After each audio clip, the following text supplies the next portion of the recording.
Okay, let's see where it goes from here. Let's power this one up.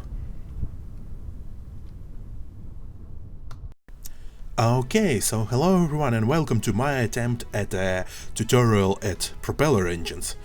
Actually, this video of me, and I don't have a lot of experience with making videos where I talk. I don't have much experience with videos at all, as you can see.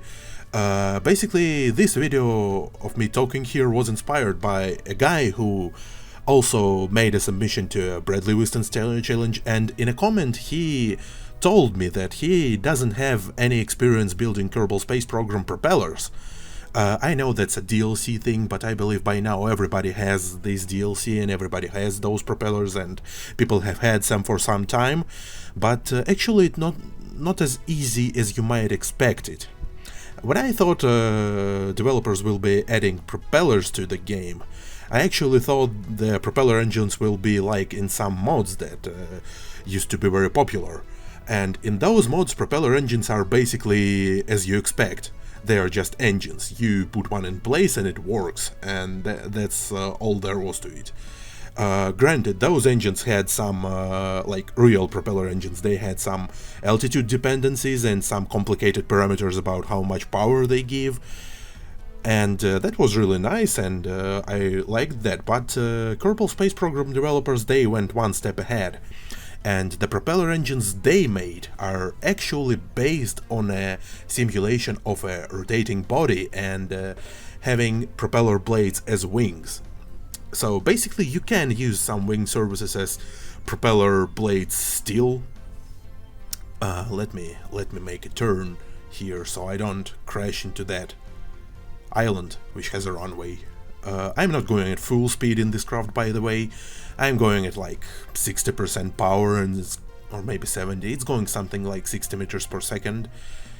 I don't get a lot of frames per second in basically in these settings of graphics. I mean, it's quite beautiful, I suppose. Nobody's probably seeing this video anyway. Never mind. So, what I wanted to say is that Kerbal Space Program developers with their propeller engines, they went one step ahead, and they made comprehensive simulations of their propellers, which makes designing them kinda complicated. I have my design philosophy about those things. Other people probably have other ideas about it, but I like what I have here, and as you can see right now I am in a banana runner. It's the craft that I used for the Bradley Winston's challenge, and I kinda like how it turned out. It's quite fast for what it is. It's completely solar powered, and it has a lot of engines. As you can see, those engines on the back, like the ones here, those ones near the water, they were like the last things that I added to this craft because I thought I need a bit more power, and so now I have it. It would probably be okay with 6 engines, now it has 8. I like how it turned out, but never mind. The banana runner is not the topic of this video. This video will be about the propeller engines. It's still kinda nice. So here we have ourselves a builder, and a disclaimer before I start. English is not the language I speak on an everyday basis, so there will be some errors and mistakes on my part, and I am really sorry for that. I know you all are probably understanding what I'm saying, and yeah, there's that. So sorry for all the inconveniences that are related to my basically inability to speak English. Or maybe I can speak it, but not as good as I would like to. Anyway, let me build a quick aircraft to show you how to use a propeller.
Okay, so I want to make one change to this one, because basically at this moment I realized that I have no way to generate power and I don't want to put solar panels on this one, so let me just do the same thing to this fuel tank.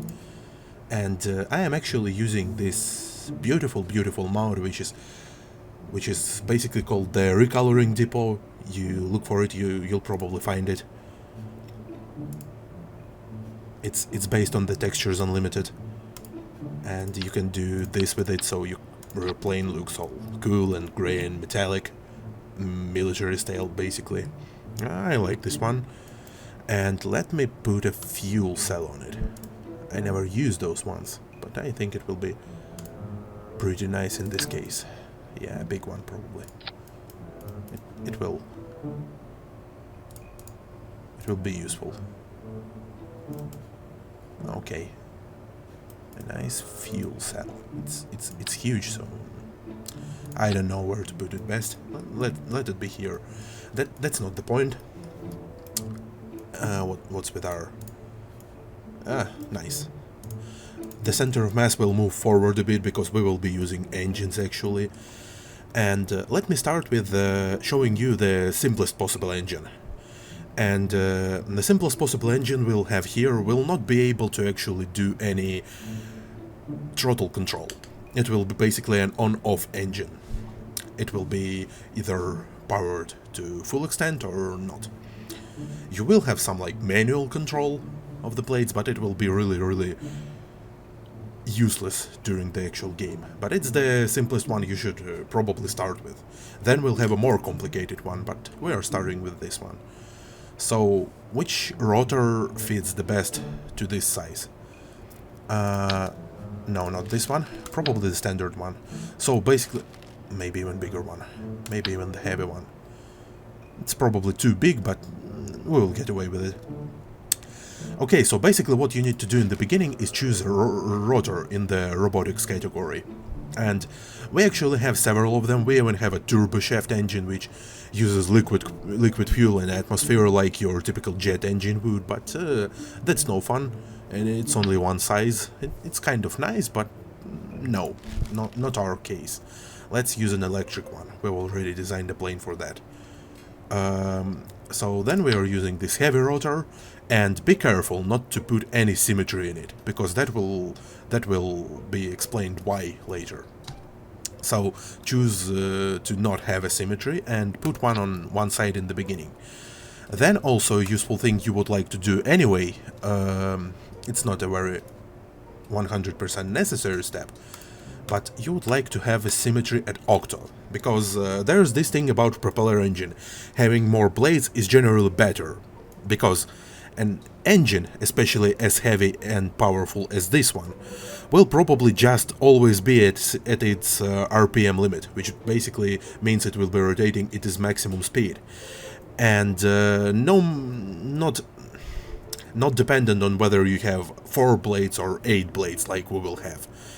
And in that case, if it's just rotating at the full RPM constantly, it will be just not wise to use less blades, so the more the better in this case.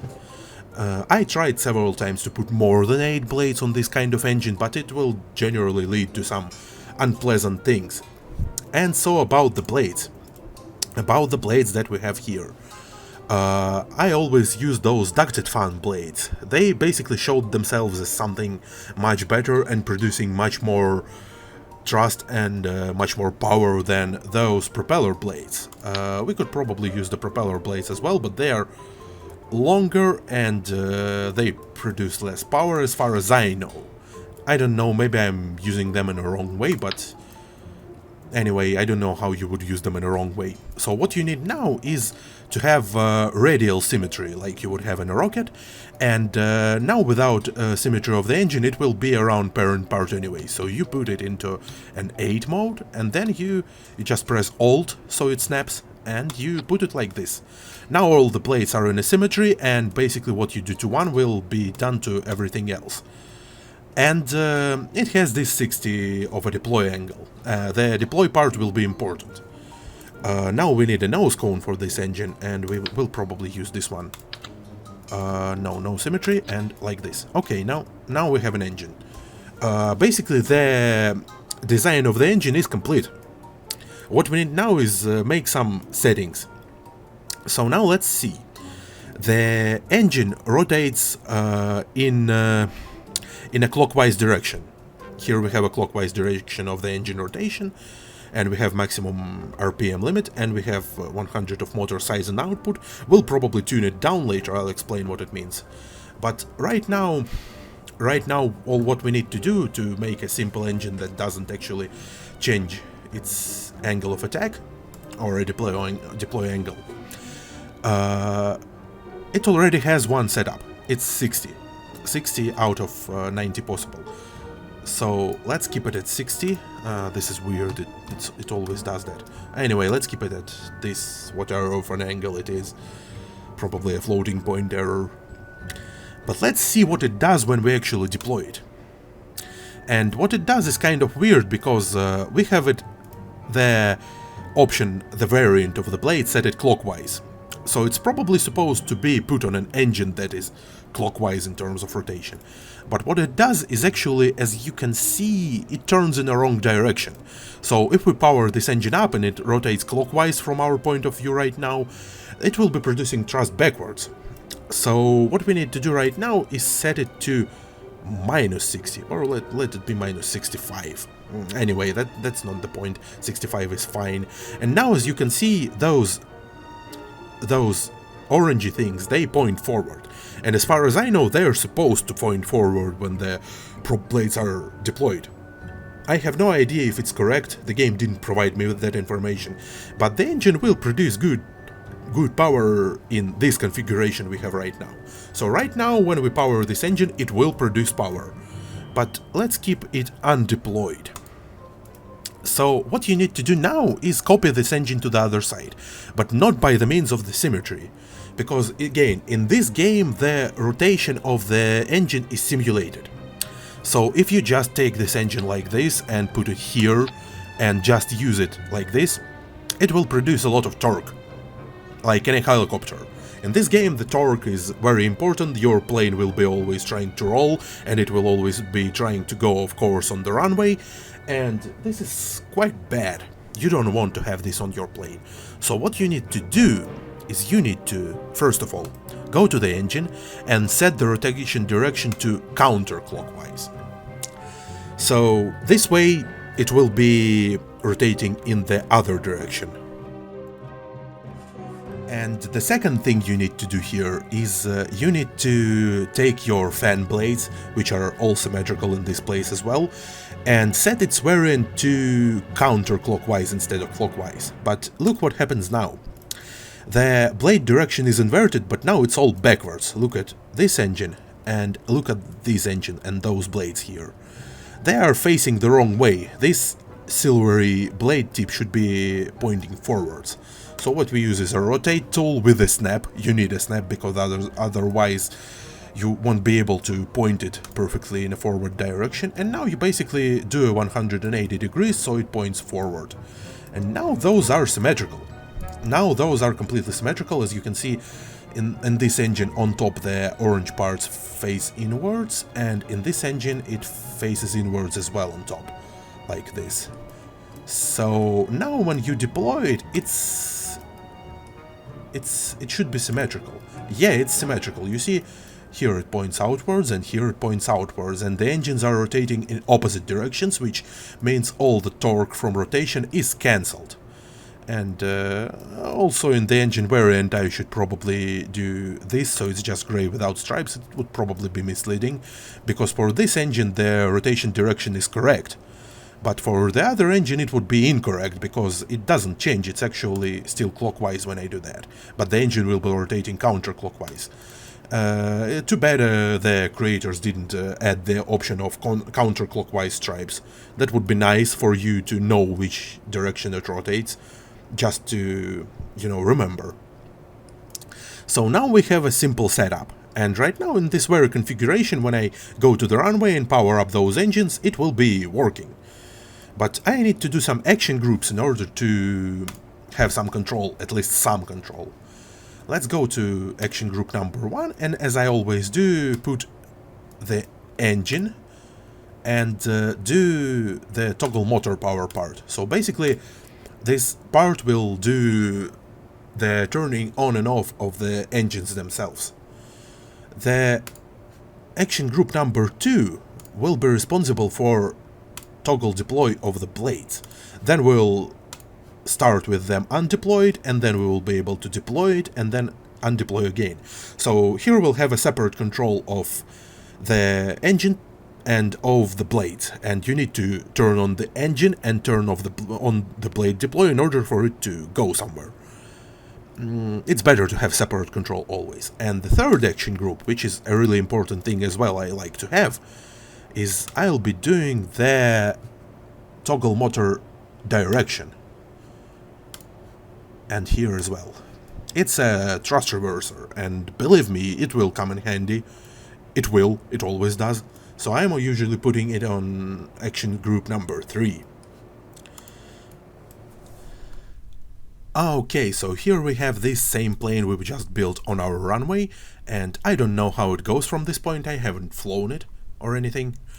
And the thing is that the brakes you have on your wheels are also braking those motors, so don't be surprised if after you put your plane on a runway and put it on brakes so it doesn't roll anywhere, because as soon as I release it, it will probably start rolling, you know, that thing. I mean, Scott Manley probably talked about that the runway is perfectly flat and the Kerbal isn't, so this is trying to go to the center of the runway because of gravity. And okay, so what we have now is we've released the brakes, so we can be starting our engines. And I've also disabled the deploy on those blades. I can deploy it manually, like this, but I won't. So now we need to start it with action group 1, and we'll have rotation. Now it's consuming our electric power, and it's doing it pretty quickly, so I should probably also start our fuel cell. And do we have any power? I don't know, is there any difference? There is, but it's oddly not enough, like nearly not enough. But it's enough for now. We'll probably add more when we redesign this plane a bit. And now to go somewhere, actually, we need to press 2, and now we have full power. And we have steering. Oh my god. It flies. Anyway, let's enable the stability assist. This one probably shouldn't be rolling. As well as those ones. I didn't set that up. It's what you need to do anyway. Okay, so this flies like a plane, and nothing surprising here. It probably has some top speed limit. It won't go faster than. Because of actually those blades, they have an angle of attack set here. And when they reach some speed, and when the plane reaches some speed, this angle of attack basically goes to 0. So the way you might imagine that is that those blades, they go in a kind of spiral. They cut through the air, and when the plane reaches enough speed, those blades basically go through the air without any resistance. They go edge on, and they don't push on the air.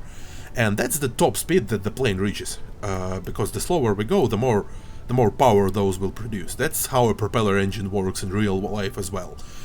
That's actually quite the reason for why the turboprop engines usually have blade angle control and not the engine power control. So it's not about the RPMs of the engine. The RPMs are kept constant. And right now we have it as well, but we don't even have control over RPM or angle of attack or anything. We just have full power or no power like this. Right now the plane is slowing down because we've disabled the deploy, and now we have no power basically. But now again we have it, and now we're flying again. It's a plane you can fly already, the way it is. But that's not quite what we want, right? We want like actual throttle control. And the question is, can we have throttle control? And the answer is yes, we can have throttle control on the same throttle axis that we usually use for our rocket and jet engines. And let me quickly return to the builder to show you how. Okay, so I did a bit of a redesign. I managed my control surfaces this time, and I've managed my landing gear steering this time, and I have added more fuel cells in order for this craft to actually work, and don't run out of power in the middle of the air. And I mean, those engines will use up power as long as they are rotating. You need to disable them in order for them to stop using power. Even if you don't have your blades deployed, they're still using power in order to rotate. And those, like heavy rotors, they use up a lot of power. I would be probably better off using like the smaller ones, but here I am using those ones, and that's okay, probably. Smaller ones consume by far less power. As you could see in the beginning of the video, the banana runner actually utilized smaller ones, like the standard ones, and solar power was basically enough for it. But for this one, it wouldn't be. So we have fuel cells and some fuel, but that's okay. So what do we need to do now? Right now, we need to make ourselves some throttle control, and for that, we will be using the KAL1000 controller, the famous cheat machine. But we actually won't be using it for any cheating. We will be using it for blade angle control, because that's how we will do the throttle control. I mean, there is another way to control throttle. The engines have this setting of RPM limit, and that's probably one way to control throttle. And they also have a torque limit, and that's probably the third way to control the throttle. But the third way is probably the most useless, because they will probably somewhere in the middle run into their maximum RPM, and then it will be useless after that at higher power settings. But let's start with the blade angle control, the way I usually do it. And what do we do with it now? Now, we will not change any action groups we have now, because they are all useful. This one toggles the motor power, this one toggles the deploy, like, it will still be useful for setting them to no deploy at all, even if you have a good throttle control anyway. So what do we do now? We use this controller, open editor, and we go to action groups, because you use action groups to add anything to this controller, like pistons or any robotics, and basically those blades can be used in the same way as robotics. And what we do now is we take all those ones, and they are in a symmetry, so they are used as one, and we put deploy angle in this. And we do the same with the other engine, deploy angle as well. Now we have two things. And what we do now is that at the beginning we must set the first point to the value of 0. This is your no power setting. This is your 0 setting. This is the beginning. And the second point we need to set at minus 65, the angle setting that we've used. I usually use minus 60, but we've used minus 65 at this one already, so why not? And we should probably do it in a linear fashion, but that's not important. It can work either way. I mean, this is a robotic controller, you can set any thrust curve you want here. If you think that the most power you get out of it is in the higher power setting, you can do it non-linear all the way you want. It's yours. And now we copy this row and insert it, paste it in another one, because they need to be symmetrical, otherwise it's probably doing some mad flips in the air, which we don't want here. So yeah, that's probably all there is to it, except for one small part. Now we go to action groups, and in the axis groups, what we see here is main throttle. And in this main throttle, we can actually choose the controller itself and put play position in here. Now this play position, so you can see better now, we can deploy those blades, and there's this play position from 0 to 100%. The deploy angle depends on this play position, and this play position will depend on our basically game throttle settings. So you can see how it works. Let's retract the deploy. So I always leave it retracted so I can do it manually afterwards with the action group 2 that I use for it. Let's see what we've got. Right, so now we have our shiny plane on the runway ready to go. So what we need to do now is again go through our action groups 1 and 2, but probably we should start with pressing the action group 4 because it will enable our fuel cells, and that will enable us to have power once we actually run the engines. Let's start them up.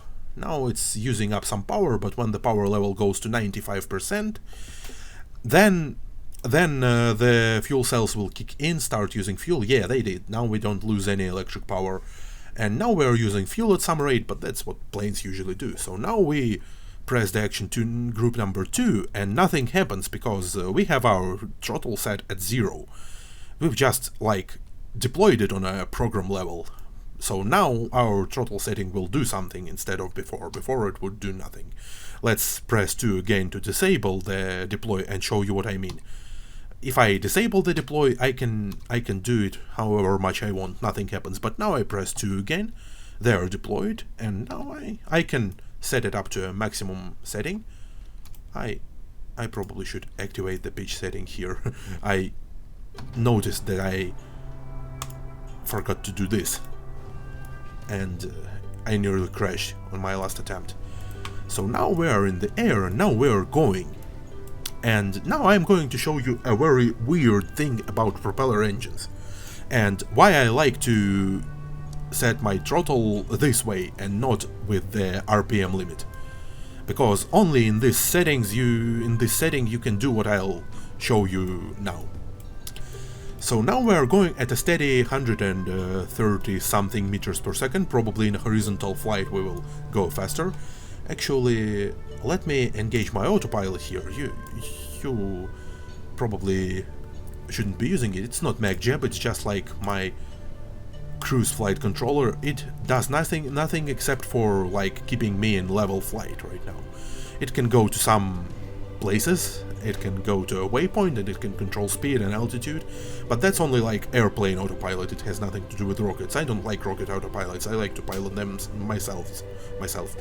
But airplanes usually do have autopilot, so why not? And so in a level flight below 1000 meters, we are going in steady 133 meters per second. And that's like a good speed for an airplane, but not as fast as some planes go. And now we will do a funny thing. Let me look at my deploy angle here. It's 65 right now. Let me lower it a bit. It's 58 now, and as you can see, the plane suddenly starts accelerating. Because of what I told you earlier, the lower the angle of attack we have now, the greater speed we will have at the end of it. But you can't do that from the beginning. You can do it from this position by slowly reducing your power setting. You can go to 200 meters per second, you can go to probably 250. And we have some Mach effects right now. We're not probably going supersonic with it. They are not designed for that. With minus 39 we are... What Mach speed do we have right here? What Mach number? Let me see. It's 0.9. No, at this point it starts slowing down, so there's probably a maximum angle minus 40. Yeah, minus 40 is probably where it maxes out and goes the fastest. That's how you go fast in an airplane, and we still don't use up a lot of fuel, so this is very efficient. And basically I couldn't do that thing in my boat thing, in my banana runner, because it didn't reach the speed required on water for the reducing of the angle of attack to take its effect. Because let me show you. Remember this angle setting, it's minus 40, and at this angle we are going like 308 meters per second. We are cruising. This is crazy. But let me go to 0 and lose our speed a bit. Probably to the low level we want. And so we're going like 40 meters per second. Now it's stalling. Let me accelerate a bit so it doesn't fall from the sky, because we're still at autopilot and it still wants to keep level flight. But now we have steady like 100 meters per second, and at minus 40 basically it doesn't want to accelerate. So in order for it to accelerate after some point, you need to hit some critical speed barrier, probably this 130, and then making the angle lower will make you go faster. That's a barrier thing, you know. Now we are accelerating again, so this plane can go at quite a speed. And that's an amazing thing about the propeller engines in this game, is that you can make them go fast if you use them on an airplane. Not supersonic fast, but fast. And we can make this plane run on solar power if you use smaller engines, and those engines, they are probably not even trying. They have 457 RPM out of 460. So if I start lowering my torque limit, as you can see, even though I go lower and lower, it's still 457, and it's consuming less power right now. As you might see, it's dropped to 0.06. And we can go way below. And only when we go to 52 it starts dropping in some way, and before that it was nothing, so probably 55 is a safe level, or probably 60 for a good measure. So let me show you what this means right now. So we're back in the editor right now, and what I want to show you is that every single electric, or I don't know about the turboprop, but the electric motors anyway, they have this setting called motor size and output. And what this means is basically the amount of the motor that you have. Because if we drop it to 0, it basically says that motor 0 kilonewtons, extra mass 0 tons. So there's some default mass that it has, and then actually 1.6 tons is at 100, and you can remove all of it basically with this setting. And as far as we've seen, 60% is all we need for this plane to basically run at its maximum power, because of the RPM limit. If it could go any faster than 460, then we probably would need that power in order to push those blades through the air. But we don't. We actually don't. So we can set both of them to 60, and now let's go out to the runway again and see. It's still okay. Let's go out to the runway and see if the plane still works as good as it used to. So now we have our engine output set at 60, and now we can probably take off again. Why am I always forgetting to do this? Why? We can fly. And let's turn on our fuel cells so we don't lose electricity. And nothing really changed, as you can see. 60% is well enough for this engine to push your blades through the air. Basically, if it's too overpowered, it just stops at 460 RPM, and that's the very reason why we're using the maximum amount of blades that we can use. That's 8.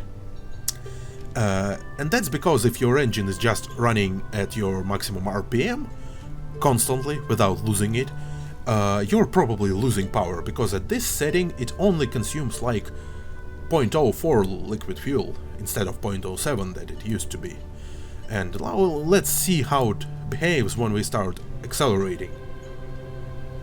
I mean, you can see a little bit of RPM loss, but that still doesn't affect it much.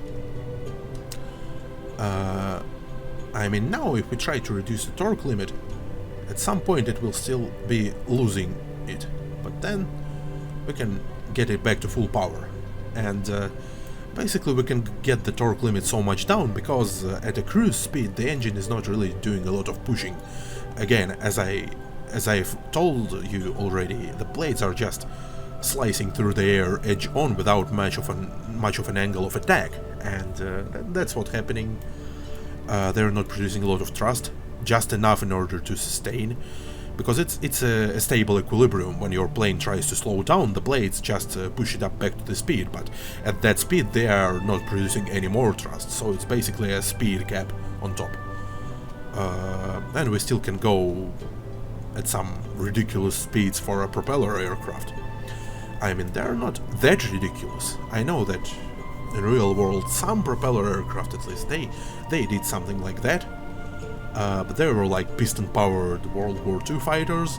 But I mean, 300 meters per second is probably too much even for a World War II piston fighter, or probably for a turboprop engines that are common right now. They are usually going much slower than this. And I mean, no Mach effects. Propellers are not designed for Mach effects, but here we have this in Kerbal space program, going like at some unreasonable velocities.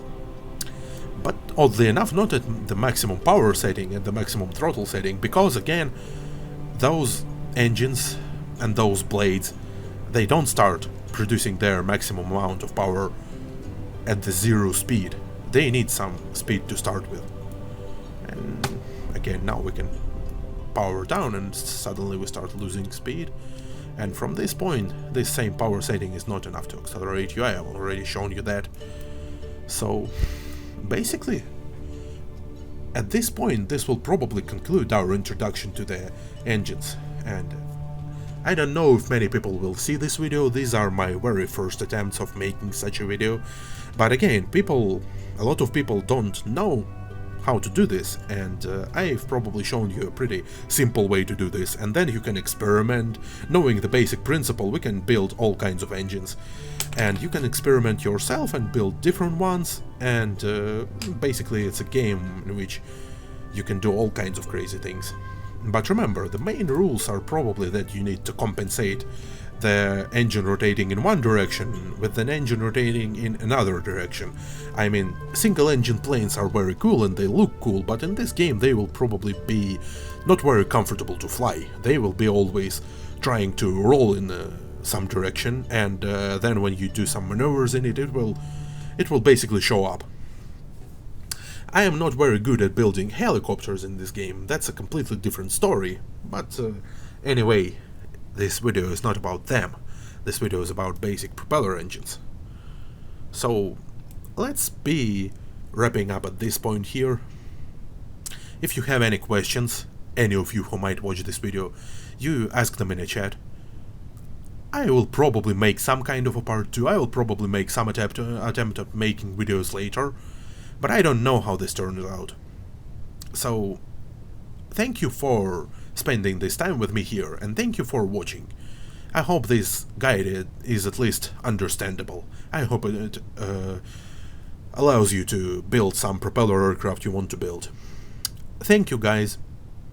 See you around. Bye everyone.